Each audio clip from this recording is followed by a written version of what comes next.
me first start by asking some basic, simple questions. I'm sure we all know what is hardware-software separation and why it is important. Why it is important, especially now when we are developing more SDVs, and why we need to control and exercise control over our software. But the question is, how many of you would say that you or your organization has achieved hardware-software separation or helped achieve hardware-software separation? Some of you, yes. Now, if we twist the question a little, how many of you would say that this separation extends all across your cars to all the software in the entire car? Now, this second question certainly gets lesser nods.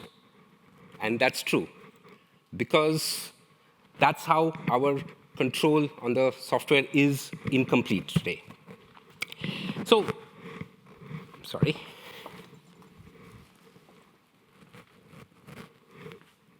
Yes. Oh. Okay, yes, sorry. Okay, so now, this is exactly what I want to talk about today, how we can exercise better control on your software, not just in the central nodes, but also the central controllers, but also all across the cars. Hi, my name is Rahul Agarwal. I lead the propulsion practice for KPIT. I'm based out of Munich. I lead it for Europe, and I'm based out of Munich. Before I begin, let me thank my co-author, Amod Lagu, and my colleagues, Aditi and Leon, who have helped me immensely put all this together. Now, if we look at our modern-day vehicle today, we have reduced the number of controllers in the car significantly, from 150-odd ECUs to today about 60 to 80 ECUs today. We have done an impressive work on the central and nodal controllers, or central and zonal controllers, where we have reduced the count the maximum, or which has helped reduce the count the maximum. BMW Neue Klasse, for example, today has 4 high-performance computers in them, which themselves have reduced about 30 to 35 ECUs. The upcoming Huawei SSP platform also promises something similar. Now, these central and nodal controllers, central and domain controllers are the lead targets for hardware-software separation. The OEMs have already looked at them or have started looking at them more intensely to own the software or have better control on the software. Where I want to draw your attention for a moment is look at the zonal controllers and the nodal controllers.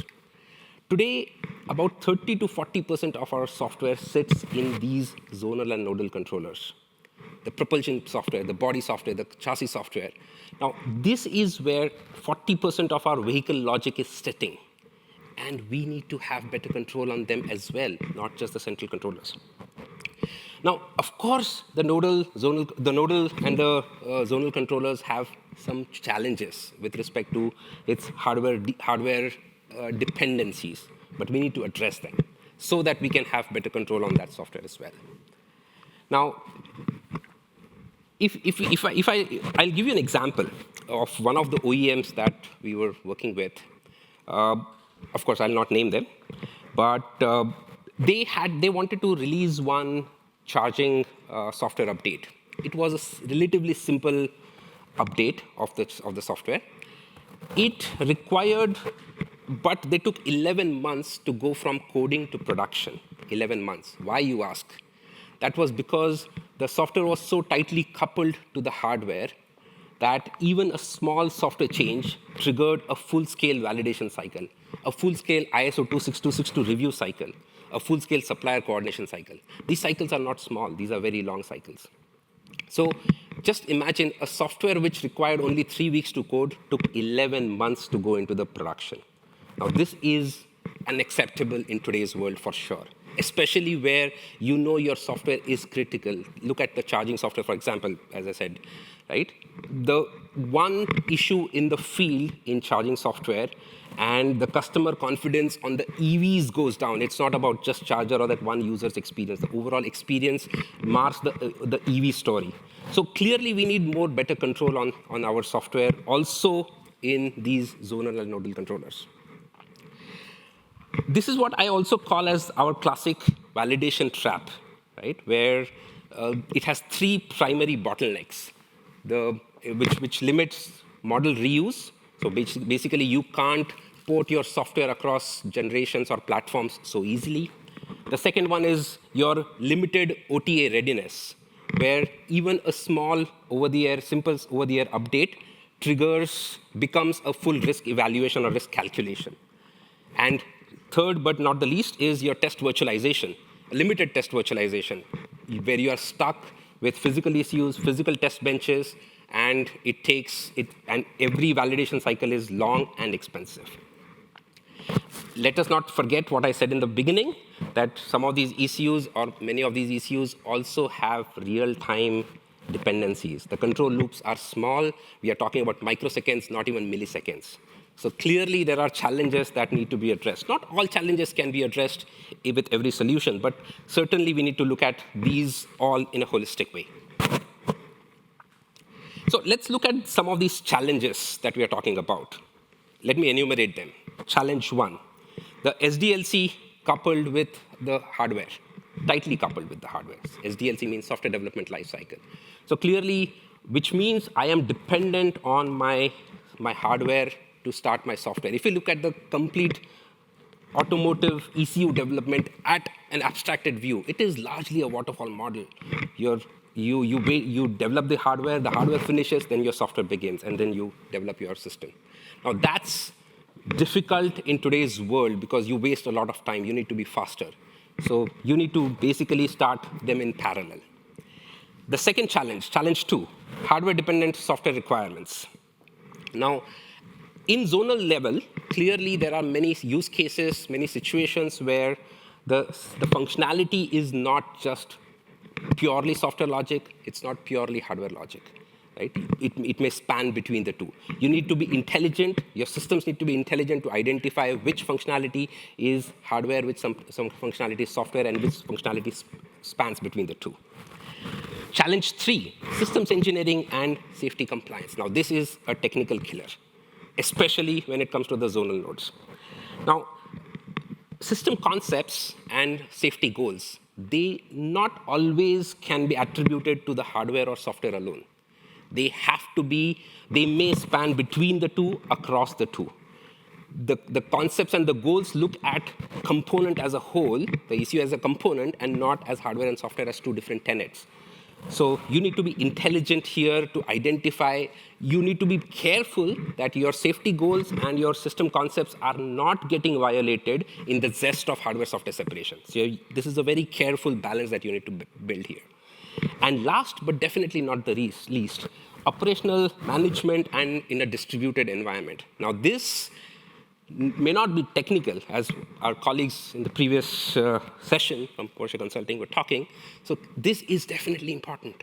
We need to make sure that the operational management is done well to be able to tide over this challenge of hardware-software separation. So what are our solutions or enablers for this? Yesterday in the keynote, we all heard about two primary pillars of technology, the AI and the virtualization, which we all must leverage. So yes, we leverage them here as well, more specifically for hardware-software separation, virtualization and agentic AI. We add one more to the mix, that is the robust operational framework. This framework will ensure or tell you how to deliver and how to operate in a distributed environment where multiple organizations are coming together to deliver one single ECU. Let me take you through these enablers one at a time and explain how they work in practice. First up, virtualization. You look at this green flow.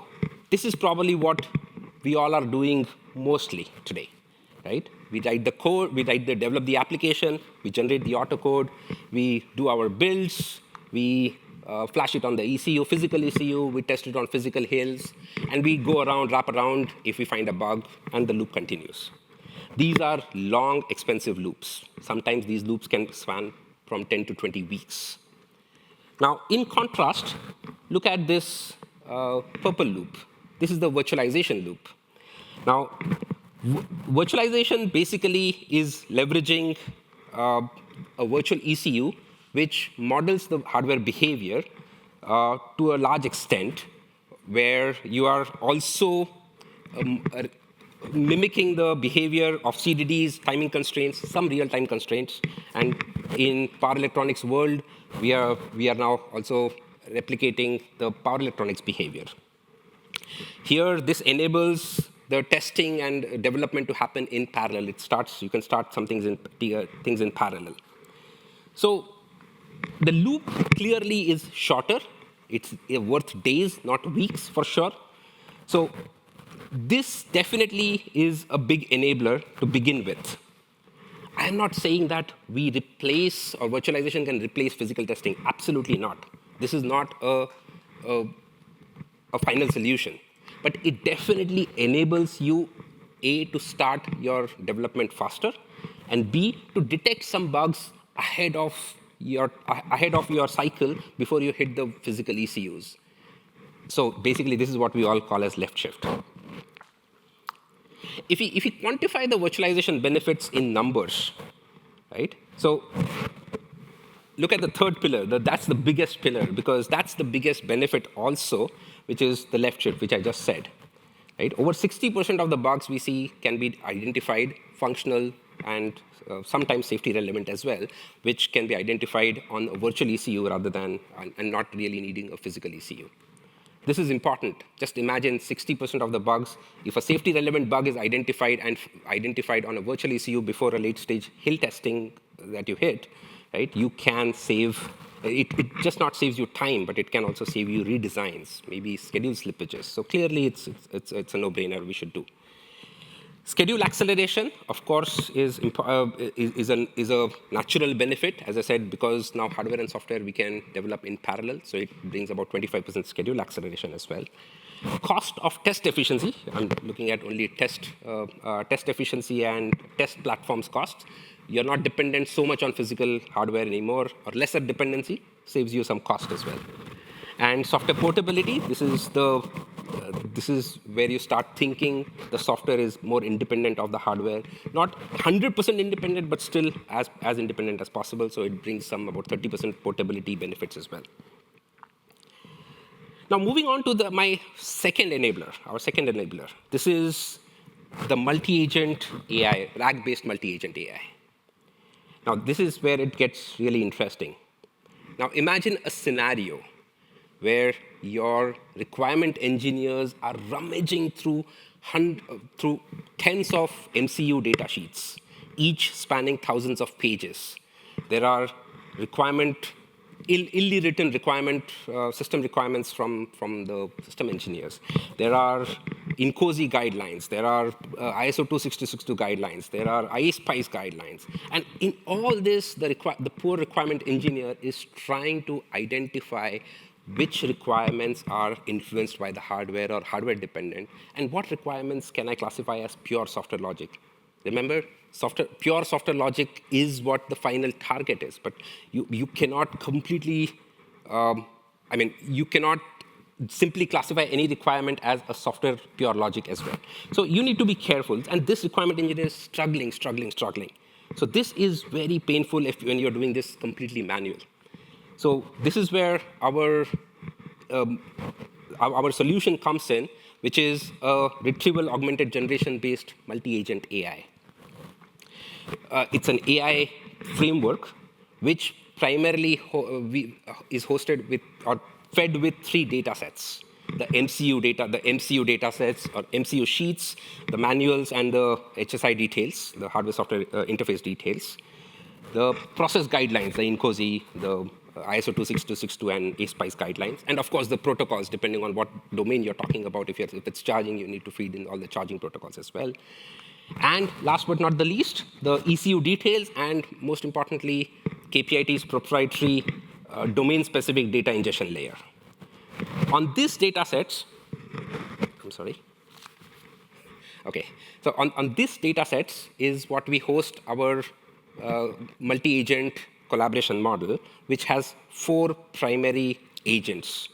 The first agent is the requirement elicitation agent, that gathers requirements, analyzes protocols, all the standards, and gathers requirements and ensures completeness of your requirements. The second one is the hardware-software separation agent. Now, this is the critical one. Remember, I just said that this is the most important element where you have to look at what requirements are hardware dependent and what can I call as pure software logic.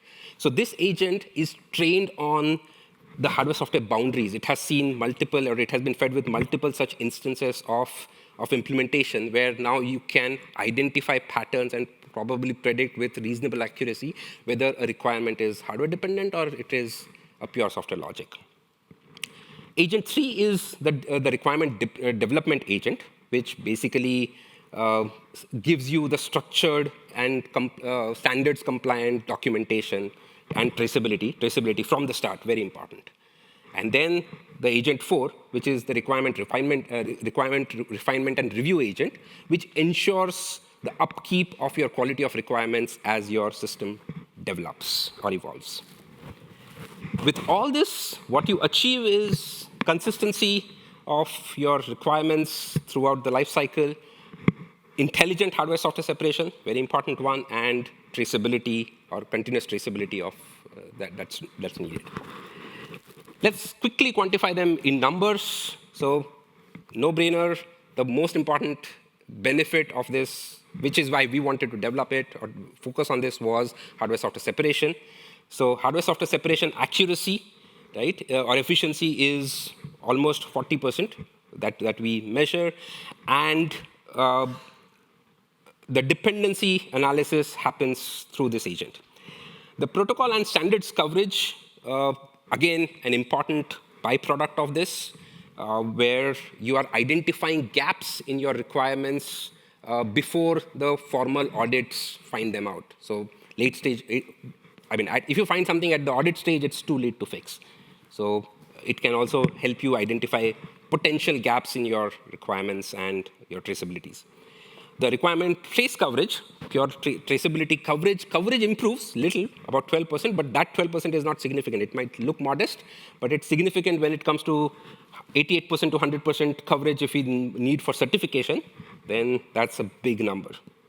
And last but not the least is the change impact analysis time reduction. Now, because the AI has now, or this agent and this framework has your context-specific requirements understanding, so it can also tell you what are the ripple effects of your changing requirements, because requirement change is inevitable. We cannot avoid that. But when a requirement changes, what are the ripple effects? What are the consequences across the domains? So that also it kind of helps you with. So these are the 4 parameters. Now, some of you will say, yes, virtualization, great, we have heard about it. And successful, not so successful, yes, there are different views. Agentic AI, new world the world is running towards it. And all this looks fantastic. But at the end, we are all living in a real world. And hardware-software separation, one thing that you cannot avoid is working with several organizations coming together in a collaborative way to develop something. Because you're splitting things. So, when you have your OEMs, your tier 1s, tier 2s, component suppliers, technology suppliers, engineering service providers, all coming into the mix, collaboration can become chaos, and it does. I've been through it. We have been through it at KPIT before we started our first project. I'll come to that as well. But we realized, or very quickly we realized, that the only way to manage this is to have a very good organizational framework, right? Which ensures that there are SOPs, there are blueprints, there are references that we can look at. So 4 pillars. Okay, thanks. Okay, this framework has 4 imperatives. The first one is approach. Most fundamental, the OEMs have to start thinking of hardware and software in their minds, in their thought process separately. They have to give separate treatment, not an integrated treatment. Of course, challenges will come, but we can, and it might need some organizational transformation, structural as well as technical, but definitely it's worth it, in my opinion. Second one is responsibility matrix in a completely complex multi-party RACIC spanning across OEMs and tier ones, providers, etc. It can become complex. From our experience, we have a very good blueprint now, which addresses scenarios from system design all the way to post-production bug triaging scenarios, where how multiple parties should come together and collaborate, what scenarios, who takes responsibility, who takes accountability, who does what, who supports, etc. So we have a very good blueprint now. For us, it serves as a Bible, but of course, it can be customized for every scenario. And then the third imperative is tools. Tools need to be customized for your for the hardware-software separation specifically. And last but not the least is processes. All the processes, I cannot emphasize more, processes are very good defined, but we need tailoring of these processes, safety process, bug triaging process, your systems engineering processes, tailoring to address this separation world or separated world. And for most of this, or almost all of this, we have a good blueprint now available. Of course, they can be tailored further. So very quickly coming to the case study that my colleague was, or my host was referring to. So this is the case study of a leading German OEM, where we are a system and software supplier in their journey of hardware-software separation. We have been delivering the software in vehicles since last 4 years. So all our learnings that I'm talking about is largely coming from this program and a couple of other programs as well, right? So this is a charger DC-DC unit, a charger DC-DC unit that manages charging software, battery communication, your thermal management, your power distribution. So largely the kind of zonal ECU that we are talking about, where hardware-software separation seems to be very difficult. But this is where we have managed that. And the best part, in this separation, all the parties, it's a win-win-win model. Everybody seems to be winning. So the OEM, of course, is the biggest benefactor with 45% total cost of ownership reduction, right? Coming out of reduction in time to market and lower cost of variant management. The hardware supplier also has seen benefits by in upwards of 25% because of better quality control of their production, as well as lesser warranty costs. And KPIT, we also have had our own share of benefits as well. We have had about 30% benefits coming from reduced software development time, as well as improved software portability. So to summarize, we all know that hardware-software separation is important. We all definitely understand. We need to expand the landscape and go beyond, address the zonal and nodal controllers as well. There are many zonal nodal controllers and, of course, the central controllers, which have high frequency, propensity of change of the software is very high. So you need to address them well. And they are addressing some fast and evolving technologies. So let's address them. Yes, definitely there are challenges. There are some watch-outs we all need to be mindful of. I'm not devoid of that. But with the right frameworks, right enablers, right mindset, I am sure we can address those challenges and we can win. We can win this. We can win and we can expand our control all across the car. With KPIT, at KPIT, we have the right enablers, right frameworks to make this happen, and we are more than happy to help everyone do this transition from our experience as well. And before I leave you, last but not the least, I don't think we can do this all alone. This is a fundamental change especially where hardware and software have relatively tighter coupling. So it requires more collaboration as well in the industry. So we have our first steps taken. We have some things available. We also additionally invite all the industry players to collaborate and make sure that as an industry, as an automotive industry, we are making this shift better. Thank you so much.